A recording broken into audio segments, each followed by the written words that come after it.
자, 이제 서울구치소에 수감 중인 조국혁신당 대표가 옥중에서 헌법소원을 냈습니다. 자, 두 건의 헌법소원 심판 청구서를 오늘 오전 대리인을 통해 접수를 했는데, 첫 번째 청구권은 윤석열 대통령이 지난 3일 비상계엄을 선포하면서 자신을 체포 구금하라고 명령을 내린 것이 위헌인지 여부를 확인해 달라는 내용이고, 두 번째는 최상목 대행이 국회목 헌법재판관을 임명하지 않아서 첫 번째 청구권에 대해 9명 재판관에게 재판을 받을 권리가 침해될 경우 위헌인지를 확인해 달라는 겁니다. 즉 최 대행의 임명 거부 시 계엄 사건 피해자로서 책임을 따지겠다는 심판 청구인데, 앞서 조국 대표는 이 세 쪽짜리 옥중 서신을 최강욱 전 의원을 통해서 공개를 했는데, 이 조 대표가 그 옥중에서도 열심히 일을 하고 있습니다. 이거 어떻게 보십니까? 한 개인으로 시민으로 돌아가서 윤석열 대통령의 마지막까지 한 시민으로 또 싸우겠다라는 말씀도 그 마지막 그 서울구치소 들어가기 전에 그렇게 했던 기억이 나는데요. 지금 법학자로서 조국 전 의원은 본인이 한 시민으로서 헌법상에 침해받은 이 기본권을 결국은 헌법재판소를 통해서 이런 헌법소원을 제기를 통해서 극복하겠다라는 그냥 본인의 할 수 있는 범주 내에서 저는 하는 일이라고 생각합니다. 가령 지금 이승환 그 전 가수죠.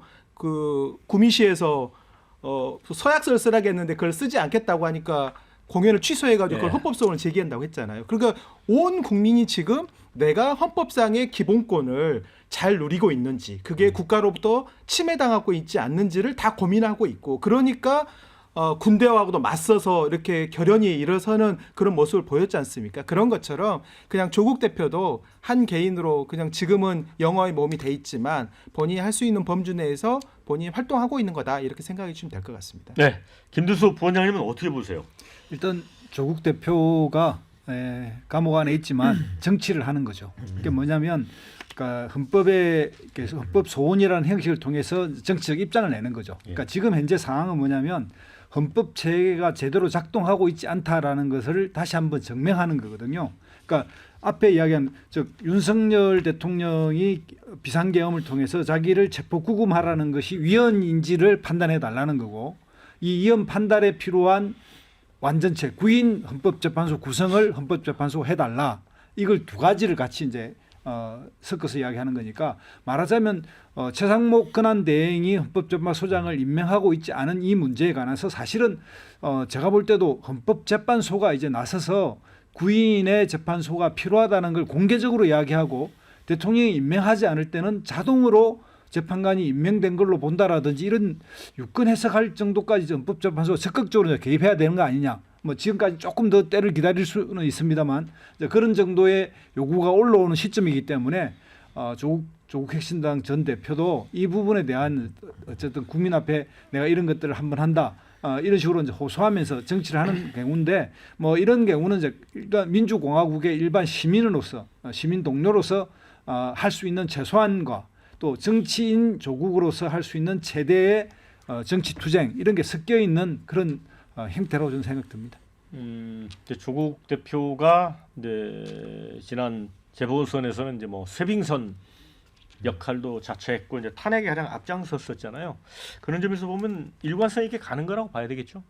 그 이전에 조국은 국민들한테 반성과 사과를 해야 되는 거 아닙니까?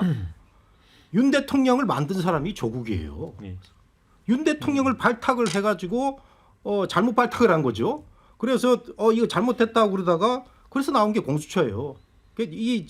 지금 우리나라를 이 상으로 만든 사람이 조국이 1번이냐 윤석열이 1번이냐 따지면 앞뒤가 정말 가리지 않을 정도로 이 두 사람은 책임이 큰데, 조국은 문서 위조해가지고 우리나라 청춘들 가슴에 염장을 지을 사람 아닙니까? 그러면 지금 형을 살고 있는 사람이 조용히 반성해야죠. 정치행위 할 때가 아닙니다. 그리고 지금 제가 이 두 건을 보니까 정말 찌질하게 짤이 없는 게, 자신을 체포 구금하라는 명령을 내린 것이 위헌인지, 이런 거는 위헌의 사유는 제가 비법률가지만 이렇게 개인을 행위를 케이스로 삼아가지고 하는 거는 말이 안 되고요.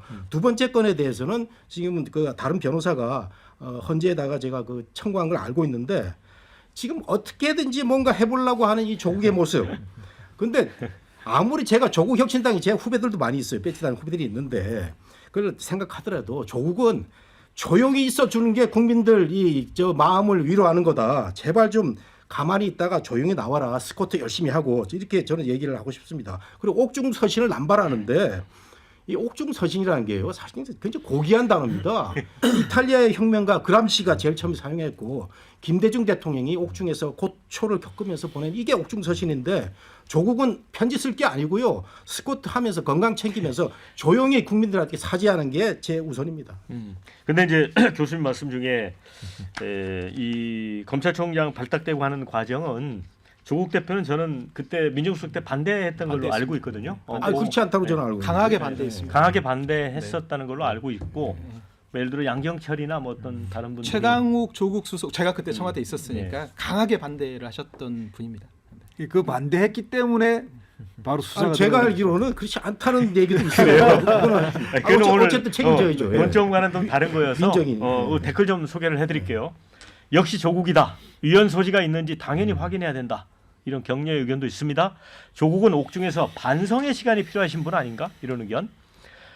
자, 그럼 윤석열 서울구치소에서 조국이랑 만나는 건가? 깜빵 동기? 이런 의견을 주셨습니다. 맨날 뉴스를 타니 구속된지도 모르겠다. 역시 미주알 고주알 조만 대장경답다. 이렇게 비판적 견해도 주셨습니다. 가뜩이나 6인 헌재에 할 일 미어 터지는데 왜 또 헌법 소원인가? 이런 의견도 주셨고 윤석열의 위헌 행위는 따지는 건 그럴 수도 있다고 보는데 최성목 대행건은 조국이 완고할 문제는 아니지. 이런 의견이 있습니다. 제가 이거 하나만 더 붙이고 네. 싶은데요. 헌법은 개인한테 가장 소중한 겁니다. 그러니까 개인의 기본권이 침해됐을 때 저는 헌법 소원을 제기하는 것은 너무 자연스러운 행위라고 생각합니다. 이게 너무 거대하거나 우리가 너무 정치의 어떤 구조적인 문제만을 지금 헌법을 바라보고 있으면 저는 안 된다고 보고 가령 동성동본 문제는 가장 개인적인 문제지만 또 제도의 문제랑 엮여 있기 때문에 개인들이 헌법성을 제기하는 것처럼 개인의 그게 중요하지만 네, 개인이 네. 저 헌법재판소에 자기 케이스를 계속 들이매면 네. 헌법재판소 조직을 지금 한 1,000명 정도 늘려야 될 겁니다. 그래서 다 자제하고 있는 저는 거예요. 그런 점에서 조국 대표도 그냥 한 개인으로 돌아갔기 때문에 뭐 이것도 좀 너그럽게 좀 봐주십시오. 근데 저는 이제 헌법 소원이라는 걸 굉장히 많이 하거든요. 예. 그러니까 공권력의 행사 또는 불행사, 그러니까 행정 소송이 안 되는 거에 대해 가지고 마지막 보를 헌법재판소 가서 국가 공권력을 다투는 건데 저는 뭐 조국 대표도 대한민국 시민 아니겠습니까? 저는 뭐 그거 하는 걸 가지고 나무랄 수는 없을 것 같고 다만 이제 이 헌법재판소의 결정을 통해 가지고는 아마 지금의 이 위법 상태 그건 당연히 인정되겠죠. 그래서 저렇게 남겨놓는 의미도 있다라는 생각이 들고요.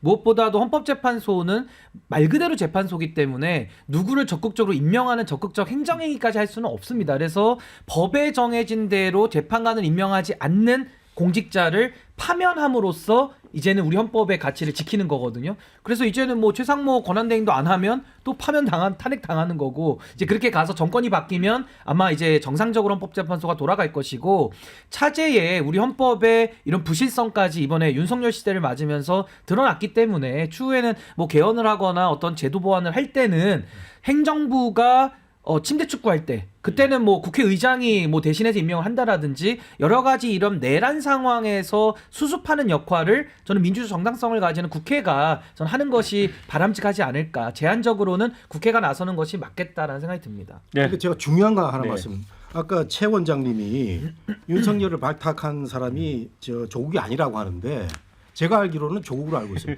중앙지검장 누가 발탁했습니까? 대통령이 하신 거죠. 그런 식으로 따지면 뭐 민정수석은 왜 있는 겁니까? 그러니까 뭘 건의하거나 적극적으로 인사 추천을 하거나 제가 그런 알기로 사람- 조국이 윤석열을 발탁한 데 대해서 반성하는 그 글도 제가 읽었습니다. 하여튼 그 부분은 그러니까 좀 중앙지검장은 맞는 것 같은데요. 검찰총장 때는 반대했다는 그러니까 조국 이야기가 수석이 아니에요. 윤석열을 키운 데 책임이 없다고 할 수는 없죠. 없죠. 아니, 특검 때부터 그 검사를 데려다가 쓰고 음. 결국 검찰총장까지 지낸 건 팩트니까요.